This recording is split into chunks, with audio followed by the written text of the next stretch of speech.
안녕하세요. 스포츠 분석 천교수입니다. 저희 채널을 방문해 주셔서 감사합니다. 이번 회차 천교수 가족방 적중 내역입니다. 적중하신 분들 모두 축하드리며 오늘의 경기 분석도 재밌게 시청하시고 유익한 정보 얻어가시기 바랍니다. 천교수 가족방 입장은 영상 하단 고정 댓글을 통해 입장 가능합니다. 그럼 오늘의 경기 분석 시작하겠습니다. 5월 11일 제1리그 일본 축구 7경기 분석 시작하겠습니다. 첫 번째로 가시마 대 가와사키 경기 알아보겠습니다. 먼저 가시마는 4-4-2 포메이션을 통해 중원 장악과 측면 돌파를 시도하는 팀이다. 타가와는 최전방에서 제공권 싸움과 공중볼 경합에서 강점을 보이며 탈레스와 차브리치는 중원에서의 패스 배급과 전방 침투에서 중요한 역할을 맡고 있다. 홈 경기에서 강한 압박과 빠른 전환이 돋보이며 상대 진영에서부터 압박을 가해 역습 상황을 만들어내는 패턴이 자주 나타난다. 하지만 수비 전환 시 중원에서의 패스 미스가 잦아지며 상대에게 볼점유권을 내주는 장면이 반복되고 있다. 이어서 가와사키는 4-2-3-1 포메이션을 통해 중원에서의 점유율을 높이며 경기를 풀어가는 전술을 주로 사용하고 있다. 야마다와 마르시뉴는 측면에서의 돌파와 크로스를 통해 득점 기회를 창출하며 이에 나가는 최전방에서 마무리 능력을 앞세워 득점 찬스를 노리고 있다. 하지만 최근 경기에서는 중원에서의 패스 연결이 부정확해지며 공격 템포가 무뎌지고 있고 측면 수비 간격이 벌어지며 상대의 빠른 역습에 흔들리는 장면이 자주 발생하고 있다.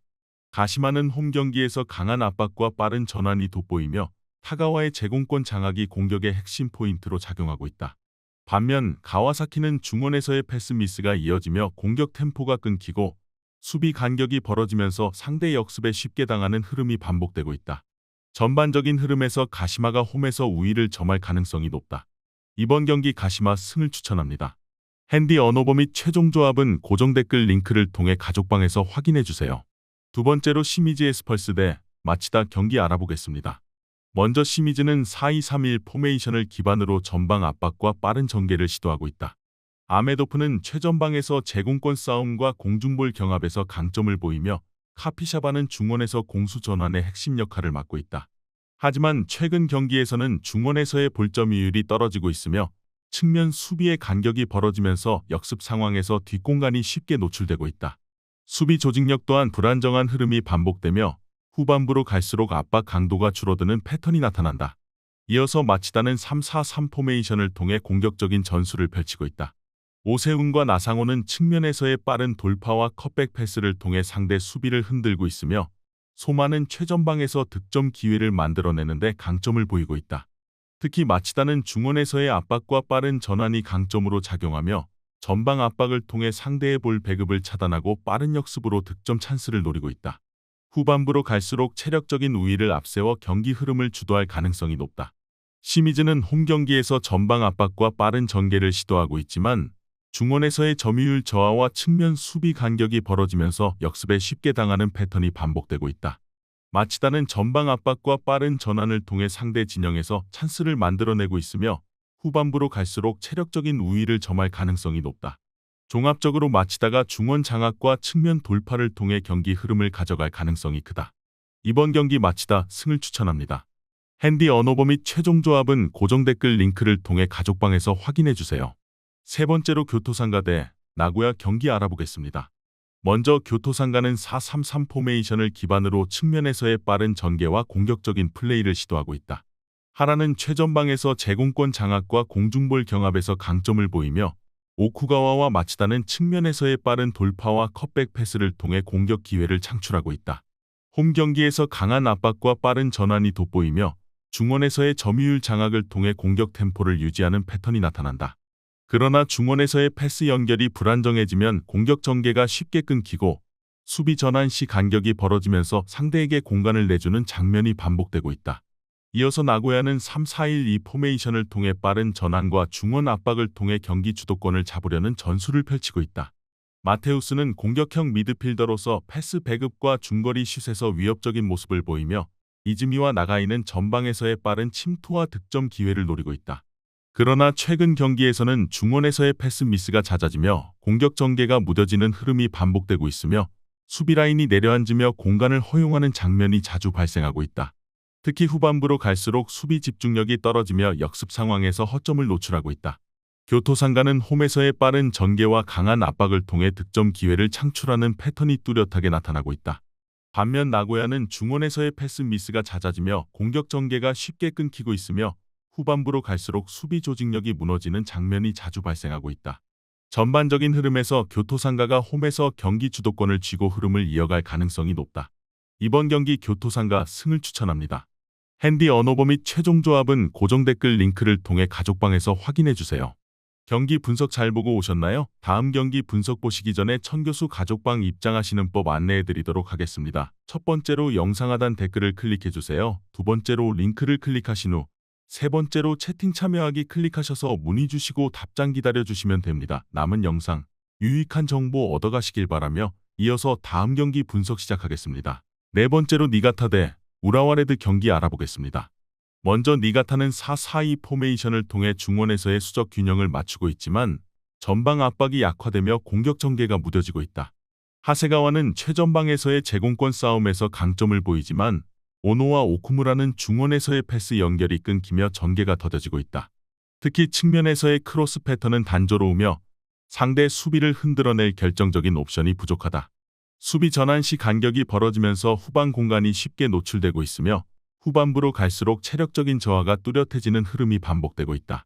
이어서 우라와는 4-2-3-1 포메이션을 통해 중원에서의 압박과 빠른 전환을 기반으로 공격적인 전술을 구사하고 있다.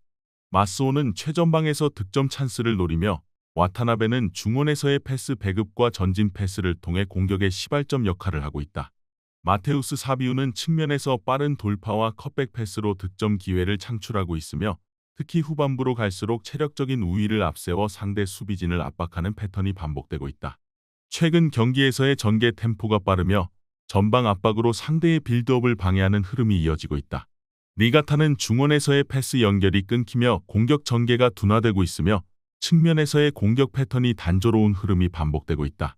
반면 우라와는 측면과 중원에서의 압박을 통해 공격 템포를 유지하고 있으며 마테우스 사비우와 마스오의 공격 콤비가 상대 수비진을 흔들 가능성이 높다. 종합적으로 우라와가 경기 흐름을 장악하며 승리를 가져갈 가능성이 큰 매치업이다. 이번 경기 우라와 레드 승을 추천합니다. 핸디 언어버 및 최종 조합은 고정 댓글 링크를 통해 가족방에서 확인해주세요. 다섯 번째로 도쿄베르디 대 쇼난 벨말의 경기 알아보겠습니다. 먼저 도쿄베르디는 3-4-3 포메이션을 통해 공격적인 전개를 시도하고 있지만 중원에서의 패스 연결이 매끄럽지 않다. 소메노는 최전방에서 제공권과 돌파 능력을 보유하고 있으나 사이토와 마츠하시는 측면에서의 돌파 시도가 빈번하지만 마무리 과정에서 정확도가 떨어지고 있다. 최근 경기에서 전방 압박이 느슨해지며 상대에게 쉽게 점유권을 내주는 장면이 반복되고 있다. 특히 후반부로 갈수록 체력 저하로 인해 수비 집중력이 떨어지며 실점이 증가하는 패턴이 두드러진다. 이어서 쇼난 벨말에는 동일한 3-4-3 포메이션을 기반으로 빠른 전환과 측면 전개를 적극적으로 활용하고 있다. 네모토는 전방에서 상대 수비를 흔들며 제공권에서 우위를 점하고 있으며 후쿠다는 중원에서 볼 배급과 공수 전환을 책임지며 팀 전체의 공격 템포를 이끌고 있다. 스즈키는 측면에서 빠른 돌파와 크로스를 통해 득점 기회를 만들어내고 있으며 후반부로 갈수록 상대의 체력 저하를 공략해 득점 기회를 창출하는 패턴이 나타나고 있다. 도쿄베르디는 홈 경기에서 측면 전개와 공격적인 플레이를 시도하지만 중원에서의 패스 연결이 원활하지 않으며 전개 템포가 떨어지고 있다. 반면 쇼난 벨말에는 후반부 체력 우위를 앞세워 상대 수비를 공략하며 빠른 전환과 측면 돌파를 통해 득점 기회를 노리고 있다. 전반적인 경기 흐름에서 쇼난 벨말레가 후반부 주도권을 쥐고 공격적인 흐름을 이어갈 가능성이 높다. 이번 경기 쇼난 벨말레 승을 추천합니다. 핸디 언어버 및 최종 조합은 고정 댓글 링크를 통해 가족방에서 확인해주세요. 여섯 번째로 간바 오사카 대 산프레체 경기 알아보겠습니다. 먼저 간바 오사카는 4-2-3-1 포메이션을 통해 중원 장악과 전방 압박을 동시에 시도하고 있다. 툰맷은 최전방에서 득점 기회를 창출하는 자원으로 공중볼 경합과 마무리 능력이 뛰어나다. 우사미 다카시는 중원에서 공수 전환의 핵심 역할을 하며 패스 연결과 슈팅 기회 창출에 강점을 보이고 있다. 야마시타는 측면에서 빠른 돌파와 컷백 패스를 통해 득점 찬스를 만들어내고 있다. 최근 경기에서는 후반부로 갈수록 전방 압박이 약해지는 흐름이 나타났지만 홈 경기에서는 체력적인 우위를 바탕으로 전방 압박이 더욱 효과적으로 발휘될 가능성이 높다. 이어서 산프레체 히로시마는 3-4-3 포메이션을 통해 전방 압박과 빠른 역습 전개에 주력하고 있다. 제르맹은 최전방에서 제공권을 장악하며 가토와 나카무라는 측면에서 빠른 돌파와 크로스를 통해 공격을 이어가고 있다. 특히 중원에서의 볼점이율이 높은 편이나 결정적인 찬스 메이킹 능력에서 아쉬움을 보이고 있다. 수비 라인은 견고하지만 후반부 체력 저하로 인해 전방 압박이 약화되는 흐름이 반복되고 있다. 간바 오사카는 홈 경기에서 체력적인 우위를 바탕으로 전방 압박과 빠른 전개를 시도할 가능성이 높다. 산프레체 히로시마는 중원에서 점유율을 높이며 공격을 전개하려 하지만 결정적인 마무리 능력에서 아쉬움을 보이고 있다. 두 팀이 접전을 펼칠 것으로 보이는 매치업이다. 이번 경기 무승부를 추천합니다. 핸디 언오버 및 최종 조합은 고정 댓글 링크를 통해 가족방에서 확인해주세요. 마지막으로 세레소 오사카 대 요코하마 마리노스 경기 알아보겠습니다. 먼저 세레소 오사카는 4-3-3 포메이션을 기반으로 측면 공격과 빠른 전환을 통해 득점 기회를 창출하고 있다. 후르야마는 최전방에서 제공권 싸움과 공중볼 경합에서 강점을 보이며 티아고 안드라데와 루카스 페르난데스는 측면에서의 돌파와 컷백 패스로 득점 찬스를 만들어내고 있다. 특히 홈 경기에서의 전개 템포가 빠른 편이며 중원에서의 압박을 통해 상대의 패스 길목을 차단하는 패턴이 반복되고 있다. 다만 후반부로 갈수록 수비 집중력이 떨어지며 상대 역습에 공간을 내주는 장면이 자주 발생하고 있다. 이어서 요코하마 마리노스는 4-2-3-1 포메이션을 통해 중원에서의 점유율을 높이며 안정적인 빌드업을 시도하고 있다. 우에나카는 최전방에서 득점 기회를 노리고 있으며 얀마테우스는 중원에서 패스 배급과 슈팅 시도를 통해 공격의 시발점 역할을 하고 있다.